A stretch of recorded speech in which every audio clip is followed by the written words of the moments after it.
What's up, guys? How y'all doing? Welcome back. Good to see you guys back. I guess we'll give it another minute or so since we just started it for everybody to jump on there, and appreciate all you guys. And hey, I see some people saying, "Hey, there's Keith said, hey, what's going down?" Good to see you guys. Hope you guys have had a good week. I will tell you guys this while we're waiting. I've told a couple people, couple friends I talked to that, here and there, that there is this game called Dose. You guys got to check it out because everybody's played Uno before, and Uno is a great game. It's great fun. You get to lay down these colored cards and all that cool stuff. And Dose is like Uno, but it's not like Uno. It's the same people made it. It's an awesome game. You guys ought to check it out. It's called Dose. And we played it back home over Christmas break with my family.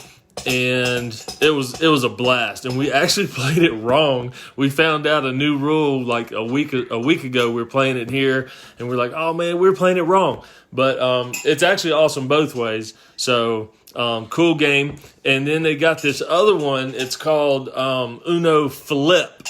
So it's like a Uno deck. You got a deck of cards in your hand, and if somebody lays down a flip card, you have to flip your whole deck over, and there's a whole nother set of cards on the other side. It's really cool. And then you got to flip the discard pile and the draw pile. And it's just, while you guys are at home, you got to get one of those two games, if not both of them. We got both of them.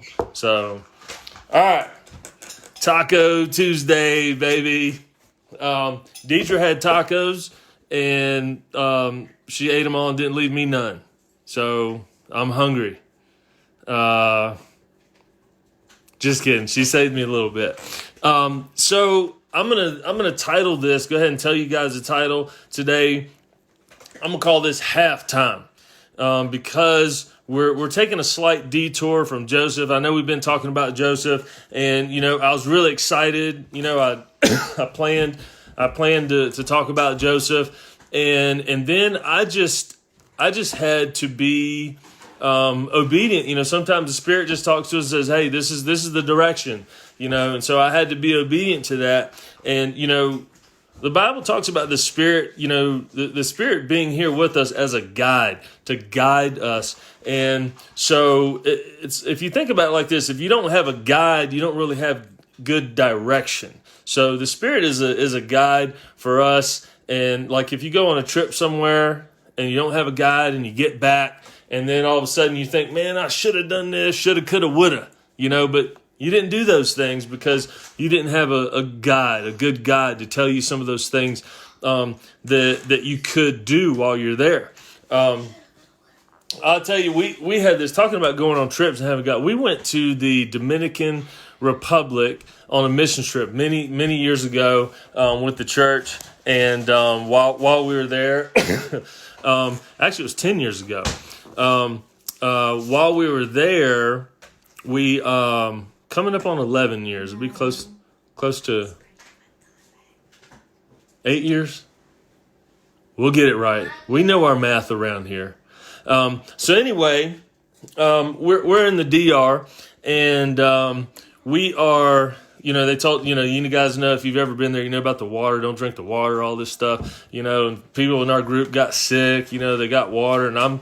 I kind of like, I was like, in the shower, gargle, and I didn't really care. I had some of the people that were like, hey, man, you want this food? My wife is going to cook you some food, and I'll sneak it to you, because they knew we weren't supposed to eat their food because it was washed with their water and all this stuff. And so they were just hooking me up with, like, some delicious food while I was there. They, I guess the reason why is I had just learned some Spanish, so I kind of like, helped interpret for our group. When we went out to order food, I ordered food for them and things like that.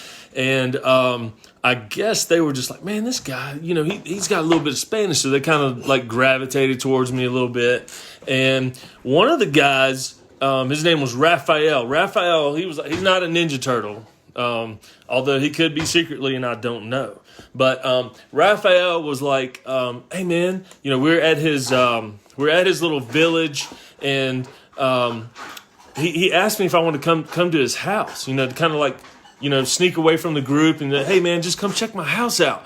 And so I was just like, yeah, dude, that'd be awesome. And so he takes me down and I go walking through his village and, it was a sight to see. I've got a shed out here in my backyard that is a lot nicer than all the houses in their village. Just to give you guys an idea of, how blessed we are in this country. I was looking at houses that were like, cinder blocks piled up on top of each other, open doorways, no door. One of them, it was the heat of the day. There was a mother laying, I can't get that image out of my head. It was this mother with like a new baby, in the fetal position. They were laid on the floor taking a nap in the middle of the day right there in their doorway on a concrete slab. And so it was pretty, it was really a sight to see while we were there. But I get to Raphael's house, and he shows me around his house and stuff, and he was like so proud of it. And it was just this little thing kind of thrown together, it was just really an experience. And Raphael actually gave me, in his bedroom, he had a bed.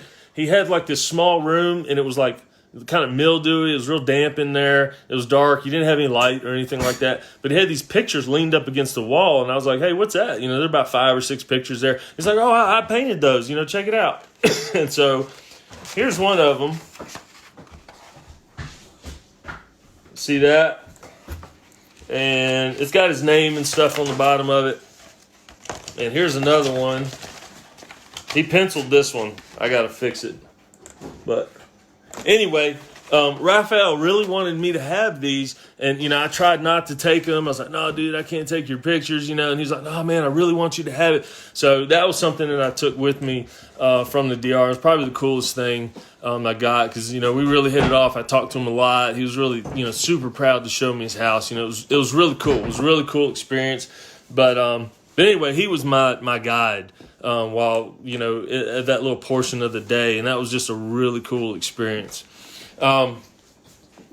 So Easter right here, we just had Easter on Sunday, and I was talking last week to one of my best buddies from when I was a kid, and he's my brother from a different mother, that's for sure.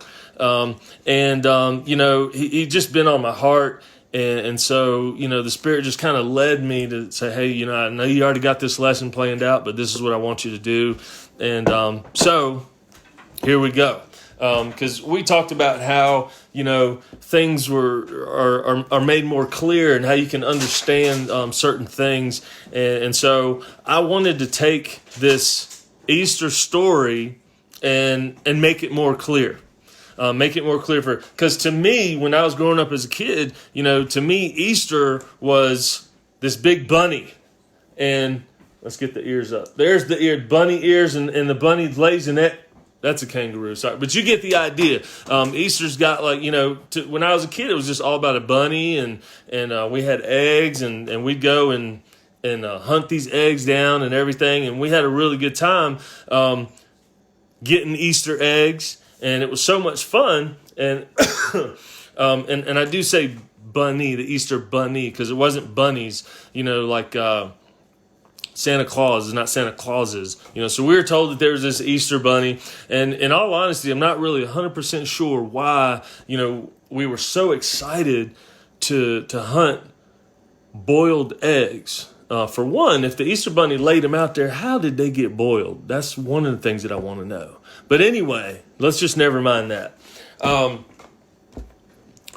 As a kid growing up, we pretty much had one of 3 things for breakfast. It was either cornflakes, and not Frosted Flakes, cornflakes, not the ones that are frosted. We had cornflakes. We had to put our own sugar on there, and sometimes we even had evaporated milk to go with it.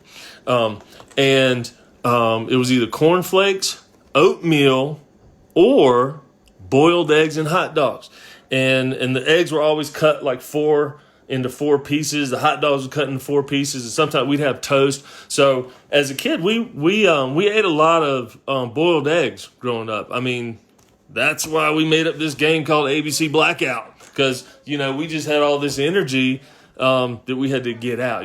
Some of y'all know the game. It's fun. It's awesome. If you don't, I'll teach it to you. But anyway, nowadays they got these Easter eggs that you take and you put candy in them and gum and engagement rings. I know I just gave somebody an idea right there. But you here's one right now. This is a fancy one. Look at that fancy. Isn't that cool? So we had all these eggs when I was a kid. We'd go hunting these eggs and we'd get all these boiled eggs. And, we're excited about hunting them, even though we ate boiled eggs all the time. And I know my parents were sitting over there in the corner high-fiving each other. Because now they're just like, man, we ain't got to make breakfast for 2 weeks. All these eggs them kids going to be getting. But now you guys watch out, because, you might have some 8-year-old girl, finding, hey, mommy, look, he loves me. He wants to marry me. Watch it, baby. Watch what eggs you be putting out. Make sure the right person gets it. Okay.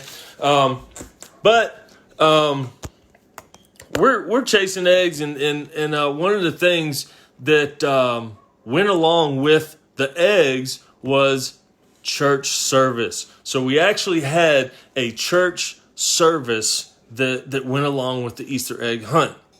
And in this church service, they tell us about this guy. He was killed on the cross, and he did it for me.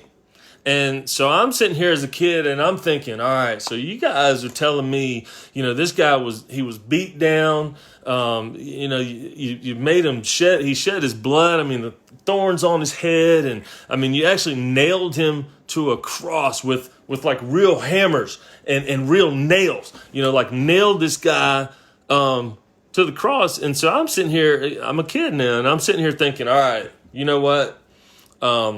I don't want no part of that cult that you guys are in. I'll take my little colored eggs and I'll be on my way. All right, thank you very much.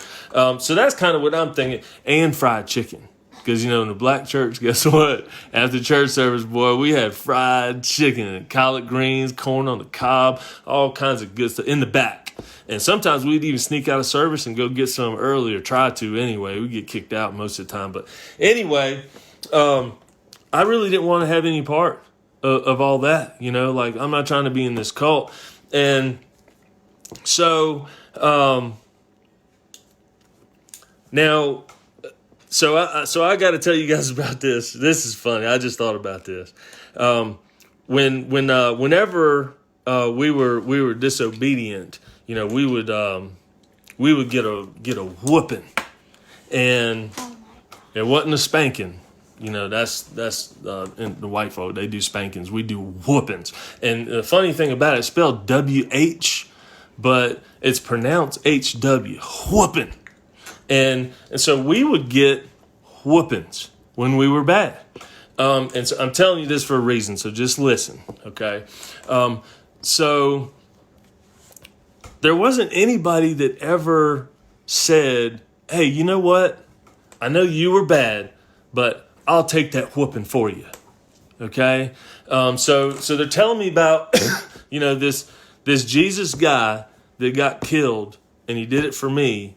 And I'm sitting here thinking, no, man, that's not how it works, because, nobody's taking a whooping for me. When I did something bad, that was my whooping. You did something bad, that was your whooping. All right? As a matter of fact, there were times where our parents might tell us, hey, if you don't tell us, who else was with you and did this, it's going to be twice as bad. And so, we're sitting here thinking, hold on, twice as bad? What you mean? Like, after you give me my whooping, that you're going to pause and then say, oh, now it's time for your second whooping because you didn't tell us. Come on now. We know better than that. But anyway, I took my whoopings for me, and I might have got some that, that I was just like, you know what, I really didn't deserve that. And then I didn't get some that I probably should have got. But anyway, my whoopings were my whoopings and your whoopings were your whoopings. That's just how it worked. And they're trying to tell me that this Jesus guy, takes this big old whooping for me. And I'm just like, I'm just not so sure. Not so sure about that. So, here's, I got a better grip better grip on Easter. I understand it better now. And let me pause 1 second. I'm going to say the word grip because I noticed that these kids these days, it's so funny how stuff comes back around. You know what I'm saying? When I was in high school, we used to say, that word grip just reminded me because we used to say grip. And grip actually meant something. It actually meant money. Grip meant money when I was in high school. So that's a new one for all you guys out there now saying bet. That's one we used to say when I was in high school too. We used to say bet all the time. Now I'm hearing these kids saying it, and it's so funny because the way they use it, it's like it's all afflicted and stuff. They don't even know how to use it. They're just saying it. I don't know where they heard it, to be honest with you, because I haven't said it in a long time. But anyway, we used to say grip, and grip was like, you know, your homeboy would be like, hey, yo, man, you going to the movies? You going to the movies with us tonight? You'd be like, nah, man, I don't know. I ain't got no grip. That's, you know, so there's a new one for you guys. You guys go ahead and try that, but make sure you use it the right way. Okay, all right, let's get back on track. That's a little like hood lesson for you guys. Okay, so unpause. All right, so understanding Easter. So first, in order for us to understand Easter, we've actually got to turn to the beginning of the book. We've got to go all the way to the front, you know, and in the front of the book, in Genesis chapter 1, verse 1, it says, in the beginning, God created the heavens and the earth. Okay? So we've got, in the beginning, God creating the heavens and the earth.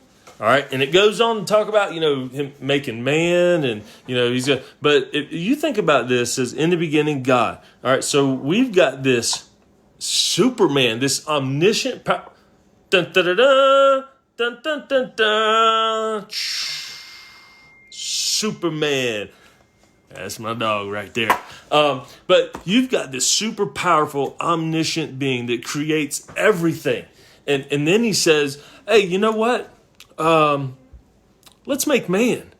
And let's put man on the earth. And you know, that would be pretty cool. And so he creates us. And so here we are. And then here's the really cool thing. Here's what God said. He said, you know what? Let's not make man to be like a robot, like something that's just going to be programmed and it's going to do whatever it's programmed to do.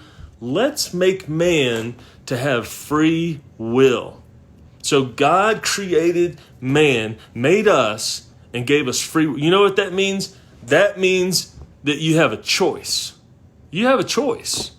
You can do your choice. You choose what to do. Okay, so that's pretty cool. That's pretty powerful. All right, and given the fact that we have free will, we're not God.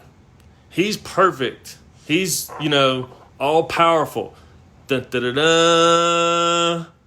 And he can do all things. I mean, there's just, and so for us to try to live up to his standards, like we can't do it. We can't live up to his standard. And being that that he's God, he created this world, he created us, guess what? He makes the rules. It's just like if you come into my PE class and we're going to play a new game and I made the game up, we're going to go by my rules. So he makes the rules.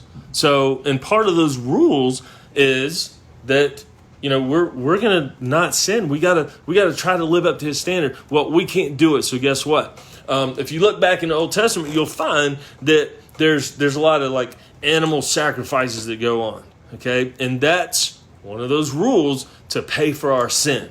Okay, so and it had to be like the unblemished. It had to be, you know, something that was perfect. So it was a sacrifice. It wasn't like a payment, like, hey, I'm just going to pay some money and go sin. It wasn't like that. It was like you had to lose something. You had to give something up. And so people had to give something up in order to atone for their sin.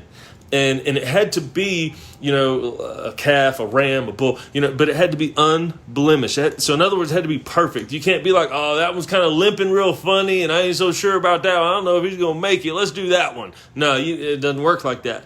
the perfect one, the best one you got. That's got to be the one. And so that's kind of how it worked. And that provided atonement for sin. All right. So now let's fast forward a little bit. I'm going to tell you guys a little bit about, some prophets of the Bible who prophesied. So in other words, they would say, hey, this is what's going to happen. This is some things that are going to come. Okay. In Isaiah 7:14, it talks about a virgin being with child. And they'll call him Emmanuel. That means God with us. So in other words, God coming down to earth to be with us. In Psalm 72:9-10, it says that shepherds are going to worship him in the desert. Kings are going to bring him gifts. We could go on. If you want to do some research on that, we could go on. There are tons of things in the Old Testament that talk about the coming of Jesus. It says, hey, Jesus is going to come one of these days. And it says that he's going to be born to do what? To take away the sins of the world. That's the purpose. That was his purpose for coming. All right. So Jesus is born. He walks this earth. He amazes people with his knowledge, the things that he says. He just amazes all these people. He heals people of diseases that are pretty much like death-stricken diseases. He causes blind people to see, even raises people from the dead while he's here. And so he's got all this stuff going on and there's a lot more to his life, when he was a boy, this and that, different things that happened. But we're going into his adulthood, and there's this certain Jewish high priest, and I'm trying to say his name right. I'm pretty sure I got it. It's Caiaphas. All right, so Caiaphas was a high priest, and so Caiaphas, he said, he was like, man, this Jesus guy, is causing a little bit of trouble. Now, let me tell you a little bit about Caiaphas. All right. So Caiaphas was the second highest in command next to the Roman governor. So this guy was pretty powerful. All right. So I'm going to tell you a couple things that he was in charge of. He was in charge of the temple treasury. Okay. He controlled the temple police. He controlled the lower ranking priests. He ruled the Sanhedrin council. And this guy had a 19-year tenure as high priest, which is very unusual. They have short tenures. So that tells us that, he must have been, one of the favorites. The Romans must have really liked this guy because he was a high priest for a long time. And I'll tell you a little bit about the temple. Okay, so when people would go to the temple to worship, when the Jews would go to the temple to worship God, they would go in and worship God. And archaeologists have found these 150 mikvahs. They're like these little bathing things that people would come to the temple to worship God, and they would bathe before they would go into the presence of God. And guess what that was? A money maker. Let it rain, baby. Come on, take your bath, and then you can go get before God. All right? That's what they did. And so we have Jesus coming in, and Jesus tells them, he says, hey, that's not how God is. And I know a lot of times when I have friends that are like, man, I'm not really ready for the church, man, because, I drink all the time, and I do this, and I do that, and I can't do... You don't have to take a bath before you come. That's not how God is. And Jesus said that. Okay? So now Jesus is here. He's disrupting things a little bit. They also had in the temples, they would sell animals. So you could like buy a dove or something like that and do this sacrifice before the Lord for forgiveness of sins. So that was another money maker. And Jesus comes in, he shuts that down. He's like, that's not how we work. Bam, puts an end to it. All right. So he's threatening the temple economics right now. And Caiaphas, this rich guy, he's rich. So he's living this luxurious lifestyle, and now it's being threatened. His lifestyle is being threatened. And it's almost like a slap in the face. Jesus said, no, that's not how it works. This guy's the high priest. So it's almost like a slap in the face to his authority as well, if you think about it. right? Because you're the high priest, but this other guy says, no, it doesn't really work like that. And this is all going on during the Passover. So that makes it even worse for Caiaphas. So he's all bent out of shape. And now this guy's like, dude, I got to put an end to this Jesus guy. I'm going to take him out, right? So Caiaphas is like ready to do some damage. And his, whoa, calm down, Caiaphas, put that thing away. Let's go get him with the sword. So he gets a plot together, and he's like, man, we're going to take care of this Jesus guy, and we're going to take him out, all right? So he says, all right, so let's get him on blasphemy. We'll get him on a charge of blasphemy because that's a crime that's punishable by death. So we'll take care of him, all right? And some of the things that Caiaphas broke even his own law, his own Jewish law, because when he took Jesus, he had a trial at nighttime. That was against Jewish law. Can't have a trial at night. It was on the feast day. Can't do that. It was at his house and not the council chambers. That's a no-no. Caiaphas was also the judge and the prosecuting attorney. Don't quite work like that. So he first he tries to convince him on a charge that Jesus said he's going to destroy the temple. So they try to convict him on that charge first. That doesn't quite work. It doesn't hold any water, and he gets all mad and bent out of shape. He's trying to find something against Jesus to charge him, and then he goes, "Are you the Messiah?" And Jesus is like, "Yeah, I mean, you're the one who said it. That's right. And you know what? You're going to see me sitting at the right hand of God. You're going to see me coming on a cloud." And so Caiaphas is now, he's like, he like shreds his clothes and stuff. And that's kind of like what people did when they're angry. Like nowadays we got sheetrock. I mean, you can just punch a hole right in the wall, get mad, bam! Don't hit the stud though. You break your fingers like that. All right, break your whole hand. All right, but they didn't have that back then. You couldn't punch their walls, so they tore their clothes. Tearing clothes and whatnot. So Caiaphas gets all bent out of shape, and that's like, pumping the other guy. Yeah, that's right. Let's kill him. That's blasphemy. And so they charge him with blasphemy, and so now they're ready to put him to death. But, Caiaphas, he's the head of the Sanhedrin Council, and they're not allowed to put someone to death. They weren't allowed to do it. They didn't have the authority to carry that out. So what they had to do was they had to take him to Pilate, to Pontius Pilate, the governor of Rome. So they take him to Pilate, and here's the pitch. So here's what they pitched at Pilate, Pontius Pilate. They said, "Hey, look, this guy's a rebel. He's organizing a mob, and this is gonna have a direct impact on your Roman way of lifestyle. It's not going to be good for you. There's going to be riots and all this stuff. And so in order to prevent all this, he needs to be put to death." And, he's already been convicted of blasphemy. And so Pilate, now he's all up in the mix. And he's like, all right, what am I going to do? What am I to do? So he's kind of pulling some hair out, trying to think of what to do. And so then he has this thought, he's like, oh, you know what? I can get him out of here, because he finds no fault in him. He's like, man, this guy, I don't find any fault in him at all. And so he comes up, he says, you know what? We have this thing called the Passover amnesty. And so what it was, they could release one prisoner during that time. And so Pilate tells them, he says, hey, look, guys, we can release one prisoner. And so he finds like the baddest dude in there. So in other words, he picks this guy out and says, there is no way they're going to release this guy. They're going to release Jesus, because there's no fault in this guy.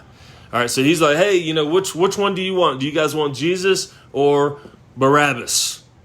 Which one do you guys want me to release? And what does the crowd do? Barabbas, free Barabbas. And Barabbas is a convicted murderer. Okay? So they're going to let him out, let him murder some more people over Jesus. And so that's what they did. So now he's like, you know what? I don't really know what to do. So what he does is he has him flogged, says to crucify him, and then he washes his hands. And flogged is like, they hit him with the whip. And a lot of people have a little confusion over that. They say, they hit him 39 times and stuff like that. Well, it was a Jewish custom to when they would beat a prisoner, they would convict them or give them 40 flogs. So they give them 40 lashes with these cat o' nine tails, and so it was 40 less one. They did less one because they didn't want to accidentally count wrong and accidentally give you 43 or whatever. Like, we messed up in our counting. So they would do 39. It was 40 less one. But in Jesus' case, he was actually beat by the Romans. They flogged him, and they weren't under the Jewish law. So we really don't know. I mean, maybe they hit him 90 times. I mean, I don't know, right? But anyway, he was tortured, and then Pilate, after he does this, to make the citizens happy, so to prevent a riot and all this stuff, he symbolically, he washes his hands in front of them. He's like, hey, check this out, everybody. His blood ain't on my hands. I'm washing my hands. This is all on y'all. All y'all's fault. Okay? So now Jesus is crucified. They put him on that cross. They nail him to that cross. And the Jewish leaders, Caiaphas, they're like, man, we want to make sure, because this guy said, he's the Messiah. He's going to come back after 3 days. So we want to make sure that he does not. So we're going to put a guard at the tomb. We're going to guard the tomb and make sure this guy doesn't come out. Not really sure how many guards there were either, but in Matthew 28, in Matthew chapter 28, it says that some of the guards went into the city to report what had happened. And so here's what happened. Here's the guard telling. He goes, you see, what had happened was we was like, guarding this tomb. It had Jesus in it. And he straight up bounced. He just bounced out of there. And then this angel, came down, just this angel came down out of nowhere and rolled the stone away and was like, yo, check it out. See for yourself. He's not in there. And so Mary were there. He's like, hey, Mary, check this out. Jesus is not in there. They had come. These days, we go to somebody's. We go to the graveyard. We put down flowers and stuff. They were going to anoint the body, and the angel's like, hey, look in there. He's not there. So they go inside and they see that Jesus is not there. He's gone. And as a matter of fact, they see the napkin. I got a napkin right here. They see the linen cloth that they wrap a body up in. And so in a Jewish custom, when you eat, when you're at dinner, when you're sitting at the table, one of the things that they would do is if they had their napkin and balled it up and put it on their plate and they got up, that meant that they were done. So their plate and everything could be cleaned up. When Mary and Mary went in to see where Jesus had laid, the napkin wasn't balled up. So in the Jewish custom, if you get up from the table and you leave your napkin folded, which is how Mary saw the linen cloth in there, that meant I'll be back. So the napkin was folded. So Jesus was leaving a message that says, I'll be back. I'll be back. So they left, they ran out, they went to go tell other people, and they actually ran into Jesus on their way. And as a matter of fact, over 500 people have seen Jesus after he was crucified and resurrected himself. And so that tells us that our God, the God that we serve, he's alive, he's real, and he's going to come back one day.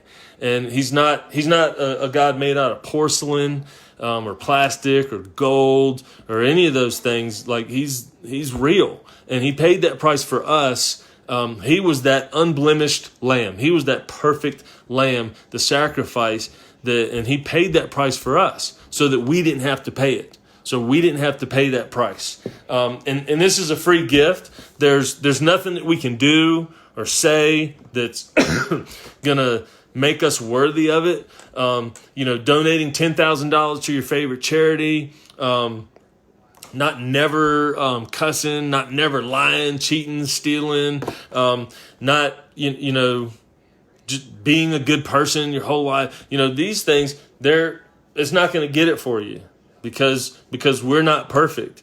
And every good person, every good person I know, needs forgiveness of their sins. Every good person I know, they sin. The Bible says, we all fall short.